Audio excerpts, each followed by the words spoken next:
മക്കളെ, അപ്പോൾ നമ്മുടെ ക്രിസ്മസ് എക്സാമിൻ്റെ പ്രിപ്പറേഷൻ അടിപൊളിയായി പോകുന്നു. നമ്മൾ 20 days സ്റ്റഡി ചാലഞ്ച് ഒക്കെ ആയിട്ട് എല്ലാവരും അടിപൊളിയായി പഠിക്കുന്നു എന്ന് വിശ്വസിക്കുന്നു. ഇനി നമ്മുടെ ലാസ്റ്റ് 7 days വരാണ്. അപ്പോൾ ആ 7 days is the most important 7 days. അപ്പോൾ ഈ 7 days വളരെ അടിപൊളിയായിട്ട് പഠിക്കാൻ വേണ്ടിയിട്ട് നിങ്ങൾക്കായിട്ട് ഞങ്ങൾ കൊണ്ടുവരിക ഒരു ബൂസ്റ്റർ പ്ലാൻ. മക്കളെ, അപ്പം നിങ്ങൾ എല്ലാവരും 20 days അടിപൊളിയായിട്ട് പഠിച്ചു.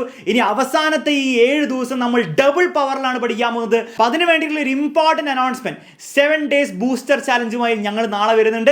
കൃത്യം 7:30 ഞായറാഴ്ച കൃത്യം 7:30 ഞങ്ങൾ ചാനലിൽ വരുമ്പോൾ നിങ്ങൾ എല്ലാവരും ഉണ്ടായിരിക്കണം മക്കളെ. അപ്പോൾ ക്രിസ്മസ് എക്സാമിൽ മുഴുവൻ മാർക്ക് നേടാൻ ആഗ്രഹമുള്ള എല്ലാ മക്കളും ഈ 7 day ബൂസ്റ്റർ സ്റ്റഡി ചാലഞ്ചിൽ കൂടെ പങ്കെടുത്ത് അടിപൊളിയായിട്ട് പഠിച്ച് നമ്മൾ ക്രിസ്മസ് എക്സാമിൽ മുഴുവൻ മാർക്ക് വാങ്ങിച്ചെടുക്കും. ഓക്കെ, അപ്പോൾ നാളെ വരാൻ പോകുന്ന എല്ലാവരും തന്നെ കമന്റ് ബോക്സിൽ കമന്റ് ചെയ്യുക, ഞാൻ ഉണ്ടാവും സർ എന്ന് പറഞ്ഞിട്ട്. ഓൾസോ മക്കളെ, നാളത്തെ ലിങ്ക് താഴെ കമന്റ് ബോക്സിലും ഡിസ്ക്രിപ്ഷനിലും ഒക്കെ കൊടുത്തിട്ടുണ്ട്. മാക്സിമം ഫ്രണ്ട്സിന് ഷെയർ ചെയ്യുക. നിങ്ങളുടെ എല്ലാ ഫ്രണ്ട്സിനെയും കൂട്ടിയിട്ട് വേണം നിങ്ങൾ നാളെ വരാൻ.